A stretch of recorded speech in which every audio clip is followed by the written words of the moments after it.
Remote learning, mastering reading skills. Hashtag I'm not reading, I'm keeping my brain happy and healthy. Good afternoon, good morning, whatever time of the day you're coming to this Year 9. It's really lovely that you're joining us for your new series of Year 9 lessons this week.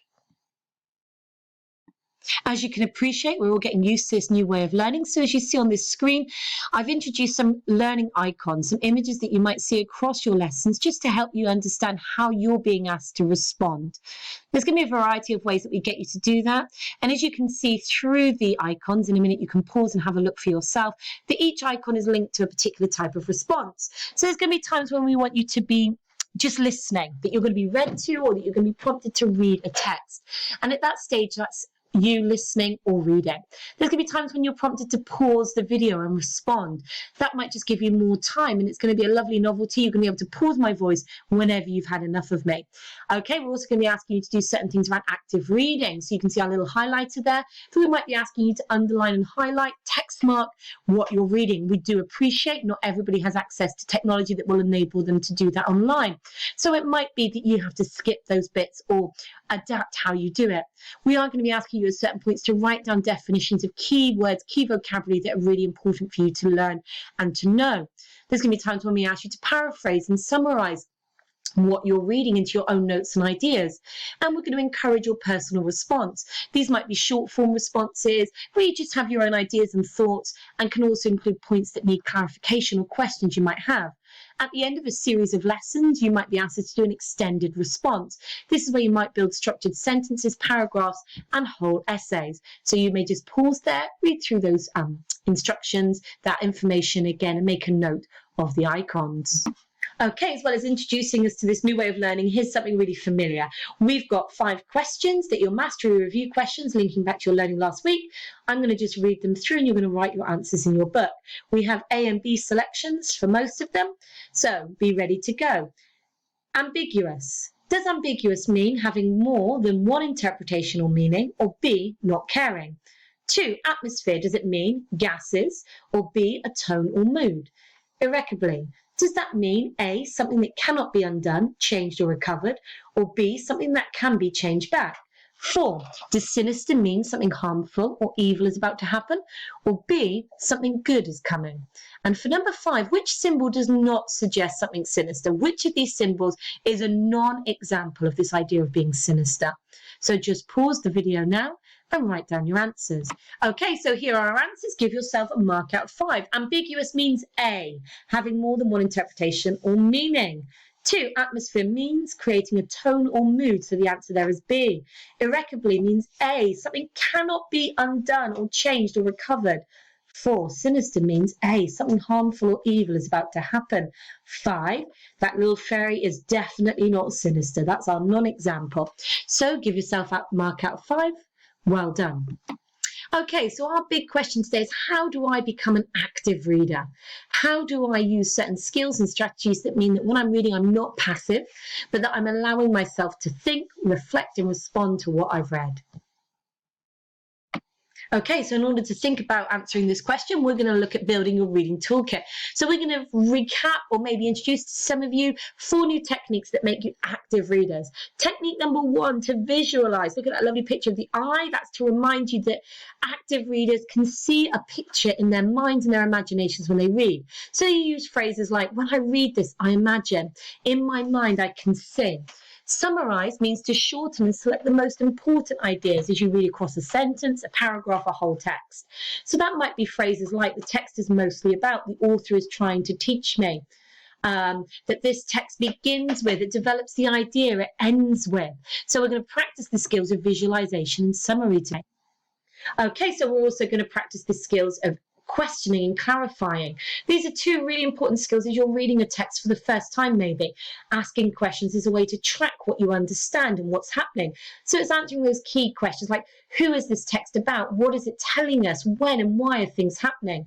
Clarification recognizes that sometimes it is hard when we read a text for the first time. There might be words or ideas we don't understand.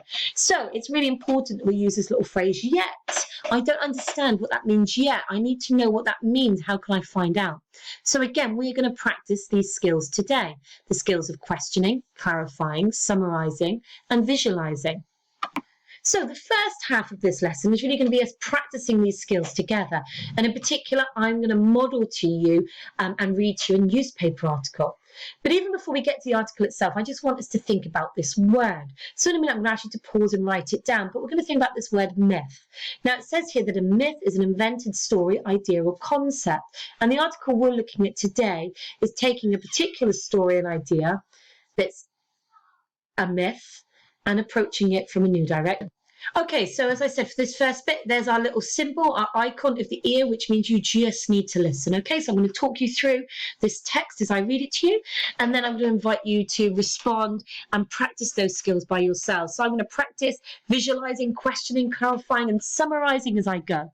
Okay, so we're looking at a 20th century non-fiction text. You can see the information there in that separate text box. It tells us that this is a newspaper article called Ghost Butter Shatters the Myths About Phantom, in which our writer, Jack Pleasant, is interviewing a ghost hunter. So just to remind you, an interview is where a journalist might pose certain questions to somebody and records their answers. Now, we've got a little hint here that we're having an interview with a ghost hunter. Now, that headline that follows, or is just underneath that text box, takes that information really and produces it in a way we'd expect for an article. So here we go, Ghostbuster Shatters the Myth About Phantoms by Jack Pleasant. Okay, so I love that I've just said, well, who's this article about? So I'm using this headline to give me some of my questions. And I've just put a rectangle around that word Ghostbuster because that's telling me who this article is about or focused on, our Ghostbuster. Now, I'm also thinking, well, what's this article doing? And so I've circled or triangled that word shatters. And when I look at it in the whole headline, Ghostbuster shatters the myth about phantoms, I'm able to tell myself, okay, so when I hear that word shatter, I'm imagining that this is going to be blowing apart the myth. This is going to be breaking down some ideas. Shatter, I start to imagine something being broken like a glass. So our Ghostbuster is breaking something apart. And then in the latter part of the headline, it says the myth about phantoms. So I've just circled myth because that was the word we had before. And I'm reminding myself from the definition that a myth is that invented story or idea. And so what's the myth about in this article? It says phantoms. Now, if I'm not sure what phantoms means, but I know we've got a Ghostbuster shattering myths, I could begin to assume for clarity that maybe this phantom is a reference to ghosts. But the other thing I could do is look that word up or check with somebody else what it means. So looking at that headline, then we're being introduced to an article from the point of view of a Ghostbuster who is breaking apart the false ideas about ghosts. So now as I read the next part of the article, I'm going to just be zooming in as I read on some of those words to prove and back up that reading. So I'm going to be looking for words about my Ghostbuster and how he's trying to break apart the false idea of ghosts. So here we go. Ghostly piano music in the middle of the night was terrifying the occupants of an old house, but ghostly hunter Andrew Green soon solved the mystery. His clues were mouse droppings and rodent teeth marks inside the piano. He was convinced that mice gnawing felt pads attached to the piano wires were causing the music. And of course, he was proved right when a few traps caught the culprits and their nightly performances ceased. As much as 98% of the hundreds of ghost investigations I've carried out have proved to have been non-occult explanations, said Mr. Green as we chatted in his old cottage, appropriately next to the churchyard at Mountfield at East Essex. Once, 4 reports from motorists claiming to have seen a ghost at a particular spot turned out to simply be a woman's dress left out on a clothesline.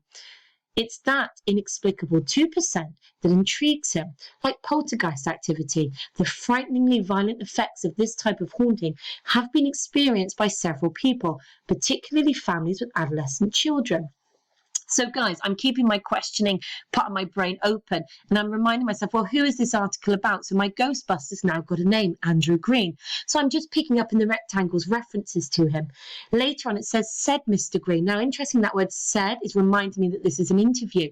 He's answering these questions. And in the third paragraph on this page, I've just circled him. Okay, so we've gone from Andrew Green to Mr. Green to him, but also it ties in with this idea that he's intrigued, he's investigating, he's convinced. So I'm beginning to visualize Andrew Green as this Ghostbuster who actually has a rational, logical brain at work. He's trying to find out the truth to these stories himself. The ghost hunter claims that on one startling occasion, he actually watched a bowl of oranges rise unaided off a sideboard, as if a clever magician had made his assistant float into the air. The bowl then shattered into pieces as it plummeted to the ground, and oranges bounced all round the room. In another investigation, he and the family involved saw a heavy clock mysteriously transport from one end of the mantelpiece to the other and back again. But he is convinced that such occurrences have nothing to do with the spirits of the dead. He believes they are caused by a type of energy we don't yet understand, which is generated by tense human emotions. So just to check in, I've got my rectangular word around the word ghost hunter.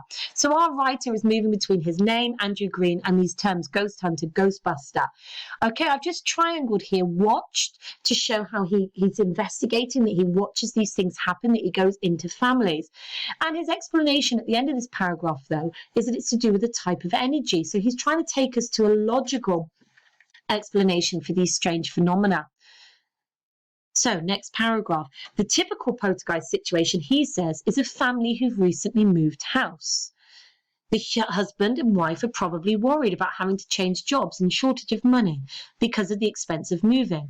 The young children are nervously trying to settle into new schools. It all adds up to a tense emotional atmosphere and such peculiar effects as he witnessed himself. Not that Mr. Green disbelieves in ghosts or that some people see them. It's simply that they are electric magnetism, he says, electrical impulses given off by people at times of stress.